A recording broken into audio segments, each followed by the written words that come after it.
арма қазақ елі.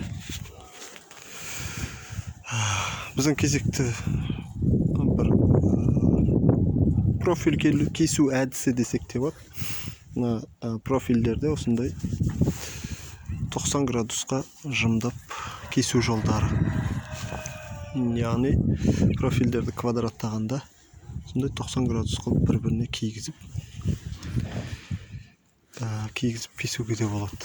Соның жалпы қалай кесілу керек екен жүйесін көрсеткім келіп отыр. Ол үшін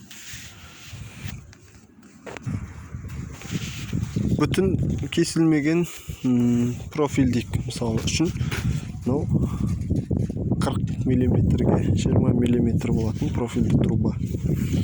Енді осыны біз рамканы құрастырған кезде 40 мм жағы битті болатын болса, битке деңгейі болатын болса, онда біз профилімізден шетінен 4 см аламыз. Неге 4 см? Себебі мына профильдің қалыңдығы өзі 4 см. Егер бұл 6 см болатын болса, онда 6 см аламыз деген сөз. Біздің профиліміз 4 см болғандықтан біз шетінен 4 см аламыз.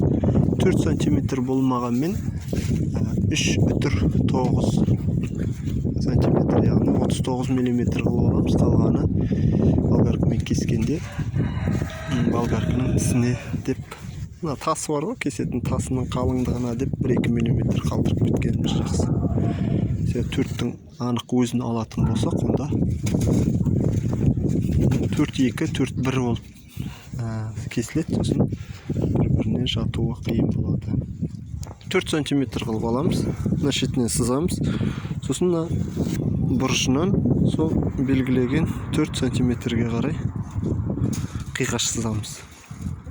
Ар жағын айналдырамыз да дәл осы жүйені қайталаймыз. Сосын бізге керек размерді өлшейміз. Мына шетінен, мысалы бізге 50 керек болды, 50-ді мына шеттен белгілеп аламыз.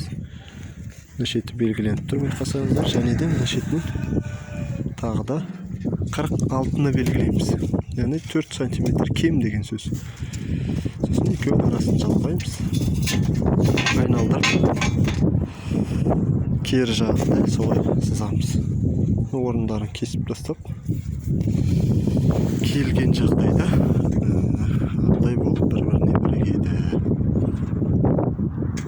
Соның азғантай түсін.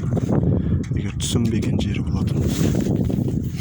Тағы бір пайда ретінде, егер бұл бұлай емес, биткі деңгейі бұлай тұратын болса, мысалы үшін бұлай тұратын болса, онда біз 4 см емес, 2 см алу керек болады. Мысалы, мынау шеті болатын болса, бір шеті болатын болса, біз мынадан астынан 2 см аламыз да, сол 2 см қиғаш кесеміз.